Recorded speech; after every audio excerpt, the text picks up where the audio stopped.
Hey everybody! Today we are going to be making wild mushroom soup topped with violet flowers and wild garlic tops. It's going to be amazing. Megan's going to cook, I'll do the filming, but you're seeing my face right now because hers is still peeling.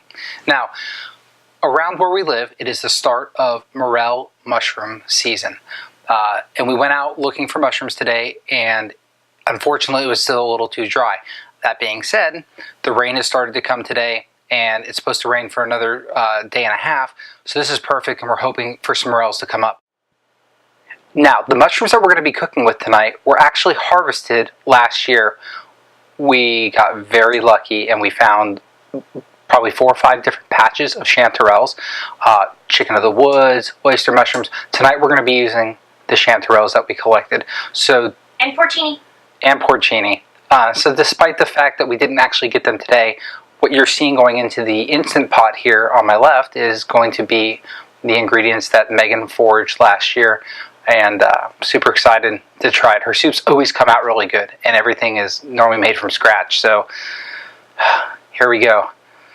So as you can see here, we've got some wild violets, and we also have some wild garlic tops. So we can actually come and pick some of these flowers, and again, just like with the fiddleheads, you don't want to pick too many of them. So you can come in here and just prop a few off of each plant, or one off of each plant, as long as there's several different heads. And then we can take some of these garlic tops, and we're going to take some more of these violets, and we're going to make a delicious soup tonight. And that's going to consist of some of the dehydrated mushrooms from last year. It's going to be chanterelles and porcinis. And we're going to take some of these garlic tops, and we're going to make a crouton out of them, or add them to a crouton, I should say, that will top the soup. And then we're going to place these beautiful, beautiful violets for a wonderful edible meal. So to start with, you're just going to take your Instant Pot here and press the sauté button. I have a little bit of butter and a little bit of olive oil in the bottom of this that's going to heat up. While that's heating up and melting, we're going to go over the ingredients. We have our base here, which consists of rehydrated chanterelle and porcini mushrooms. So I took the dehydrated ones from last year, put them in a bowl, poured hot water on top of them, and let them sit for about an hour to reconstitute. Back here is the liquid that they reconstituted. We also have some fresh mushrooms right here, and these we're going to saute up and then remove, and they're going to add a little texture to the final soup. We also have onions and garlic. This is a whole onion and probably about 4 cloves of garlic. We have some carrots and celery. I only had baby carrots. I thought I had big carrots. Apparently I'm sucking at the whole grocery shopping thing lately. Here we have our spices. This is a mixture of salt, pepper, thyme, bay, a little bit of paprika. And one thing to note in this recipe is I use my chicken stock here is all homemade, so it's not salted. When I write the recipe, don't add any salt if you're using a store-bought broth, because they typically have a high sodium content. Add the salt at the end instead of in the beginning here. If you're using homemade unsalted, feel free to add the tablespoon as well. Now, if you guys want the recipe for Megan's stock and you want to see a video on that, please leave a comment below and we can show you how it's done. It's very easy. It takes roughly 2 hours, and it's a great way to use or reuse some of the refuse from your onions and your carrot peels and all of those good items that one normally throws in the trash. Yep, he's right. We also have some flour, and this is going to be our thickening agent. We have a little bit of white wine. I know what everybody says about the Instant Pots. Don't use the alcohol.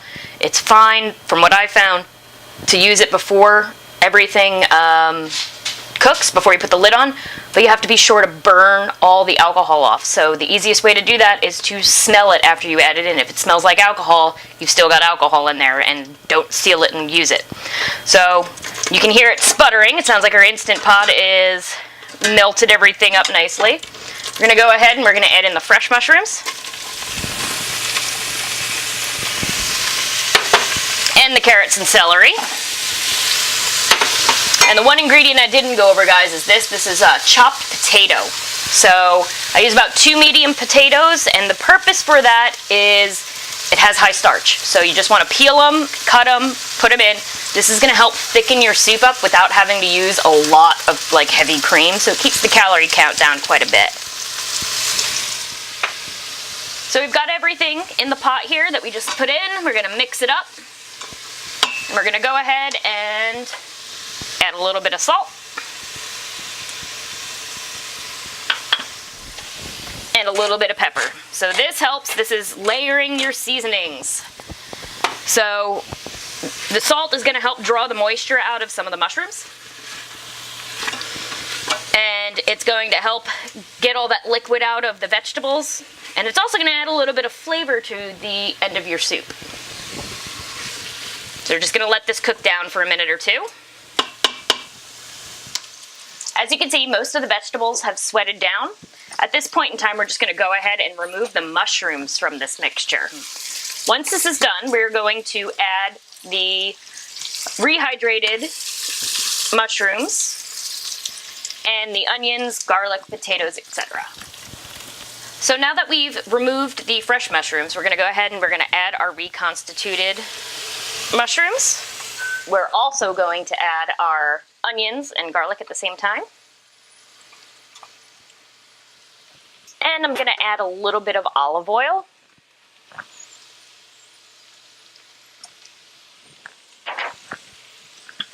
A little more salt to help sweat those vegetables down. And some more black pepper.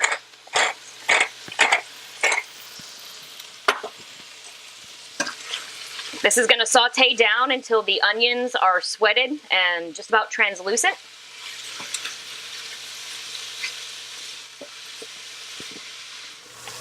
So we've been letting this cook down for about 4 minutes or so. It's hard to tell because, you know, with the mushrooms they get a little dark.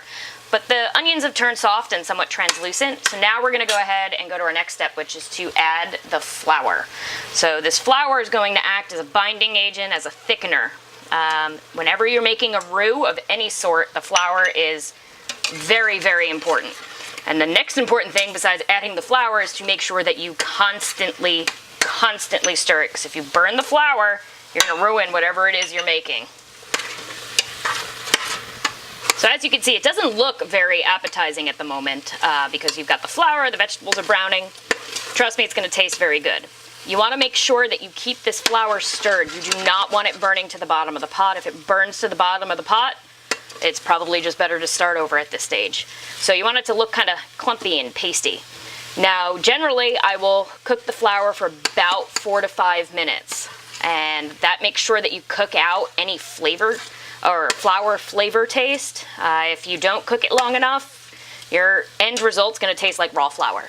The longer you cook a flour, the nuttier of a flavor you get, especially when it's mixed with a fat, like the butter and the olive oil that's in this. So we're going to go ahead now and cook this for probably 4 to 5 minutes, and then we'll be back with adding the white wine. Okay, so we've been cooking this down for about 4 minutes now. You can see it's nice and clumpy, and yes, that does not look very good, but I assure you in the end it will be quite tasty.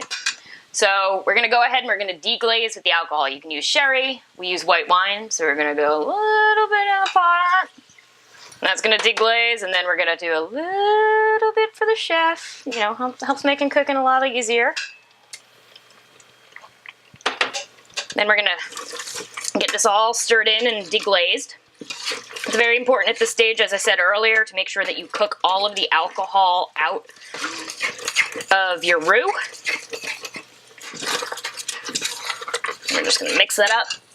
And literally, if you just put your nose over it and smell, you'll be able to smell the alcohol. If you can still smell something kind of pungent or strong, like alcohol smelling, it's not cooked off. So keep going and keep cooking it until all of the smell of alcohol is gone.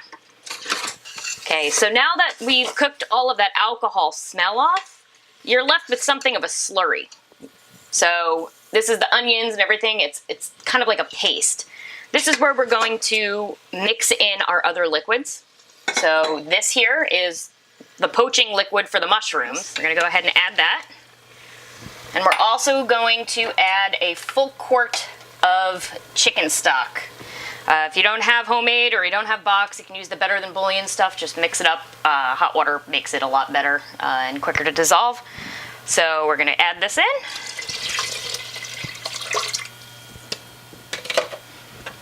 Just mix it up.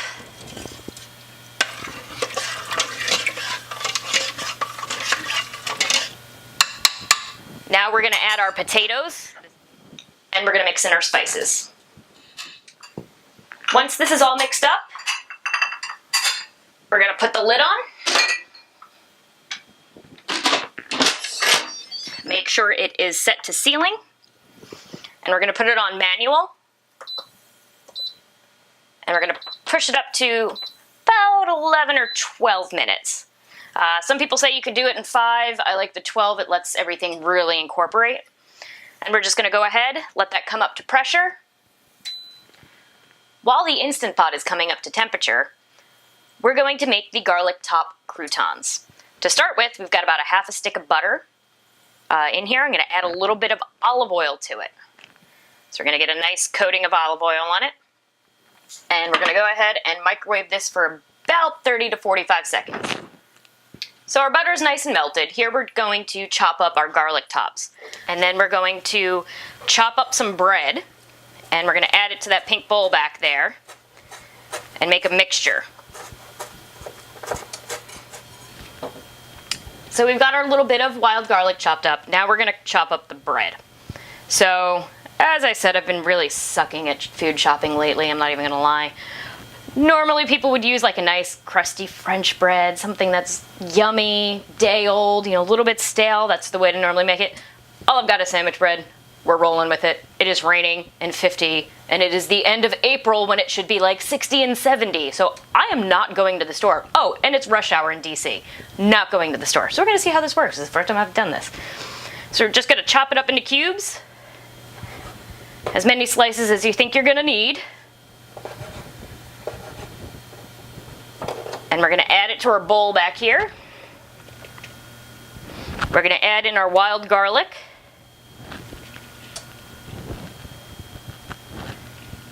And our butter. Lots of butter. Butter makes everything better. It's like bacon. A little bit of salt. A little bit of pepper.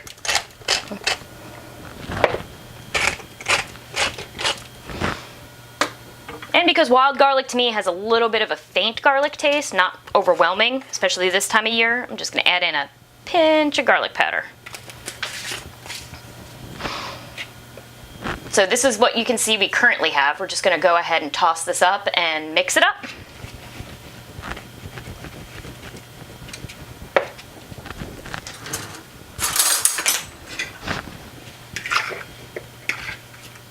Make sure you get everything kind of evenly coated there. And we will remove this. And this is our cooking tray. So the oven is preheated to 375. We're going to lay these out and bake them for 375 for a little bit. And then I'm going to crank the heat up to 400 to make sure that they get a nice crisp on them. Usually these are done about the time that the soup is done. So the Instant Pot beeped. I just checked the croutons. They are not 100% finished yet, so it's been probably about 12, 13 minutes in the oven right now. We're going to go ahead and we're going to do a quick release, which means essentially turning this vent to venting. A lot of hot steam is going to come out, so stand back. Do not have, small children or anything around.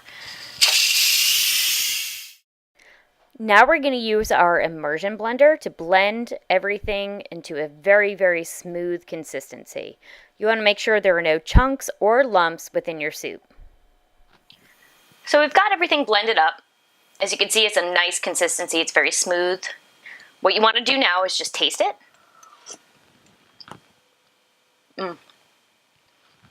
To me, I think it needs a little bit more sweet. So we're going to add in a hair of maple syrup, and this is not like Aunt Jemima maple syrup. Make sure you put in real maple syrup. And we're going to put in a little balsamic vinegar as well. This is going to give you a little bit of the sweet with the savory and the salty. I think the salt level in this one's pretty good. Then we're going to blend this up again. So now that the soup is the consistency and the flavor that you want it, sometimes you're going to have to adjust the salt, sometimes the pepper. You might need to add a little nutmeg or whatever you think personally you would like. We're going to go in and add some half and half. You can use heavy cream, you can use, regular milk if you want. This has a very nice silky consistency by itself. You don't necessarily need to use this if you're on like a low-fat diet. I just like that it adds a little bit more silkiness to it. So we're adding in probably about 1/4 cup. And we want to make sure that we mix it up well. So we've pulled our garlic top croutons out of the oven. Nice brown, they're nice and crunchy. They look like they came out just as good as some of the French bread ones that I've done in the past. We'll see how they taste. So our garlic croutons are done. We have 2 nice bowls of our mushroom soup waiting to be prepped. We're just going to place a couple of these nice crunchy croutons in each one. And I found some gorgeous pansies as well. So in one of them, we're just going to do a pansy. And in the other one, we're going to use these gorgeous, gorgeous violets that I found.